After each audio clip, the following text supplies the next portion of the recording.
I tell you, I'm not crazy. To finish off, man, we'll talk about like now, like how are you enjoying your football? Man, I'm grateful to be back and play football again after everything that happened. And when you've been through it, so you know how it is.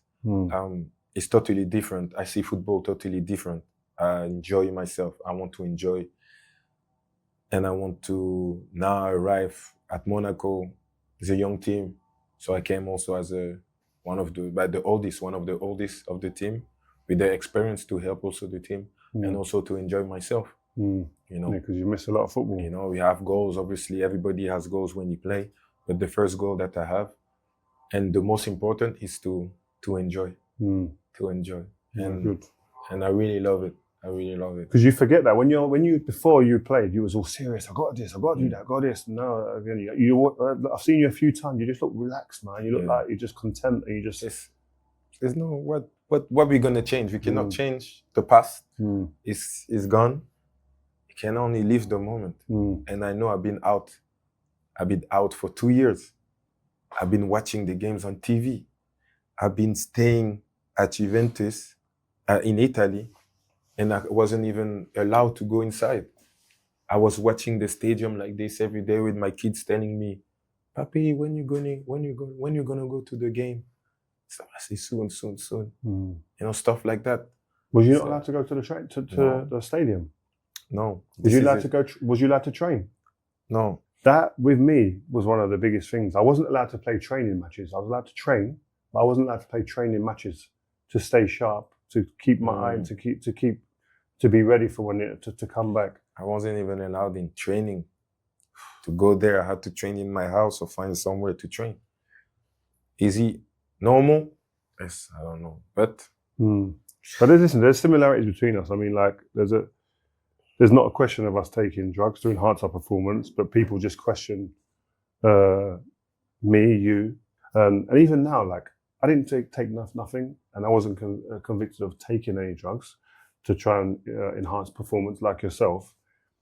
But even now, people they question even me now, and this is like I don't know how many years ago, 15 years ago, maybe more. And that's the thing, when you know inside your heart you're pure, and people question that. That's the thing that got me. I think that's one of the things that got me most. It made me a better, like, more experienced person, a better person also. And to be careful, not to trust everybody, you know. And that's it. I mean, this is the way of life.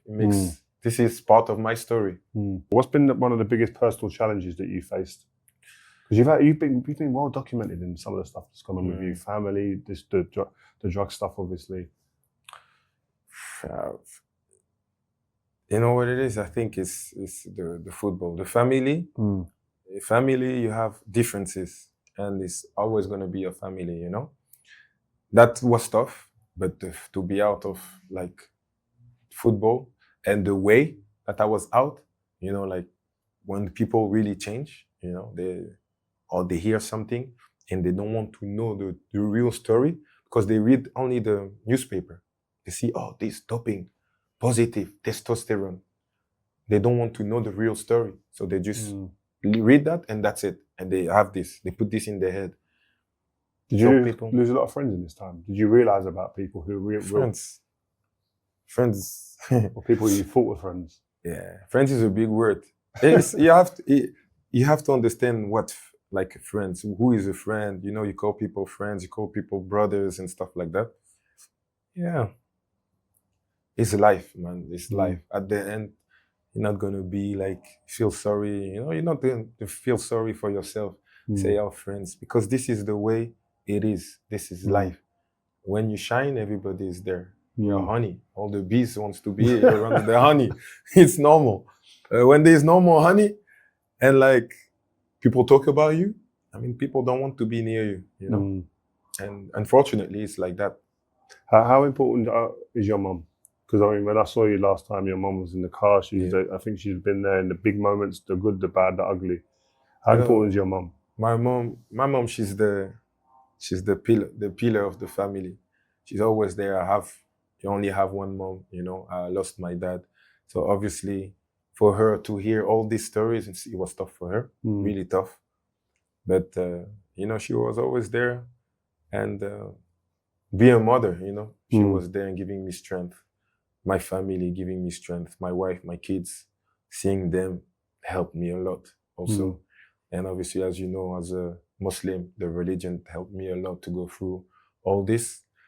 Because if you see the life of the Prophet, they went through all the hardship, and what I have is nothing. What people have in Palestine and stuff like that, what it is, my life is nothing compared to them. You know, I was just out of the pitch, and I had problems with people that I used to call family.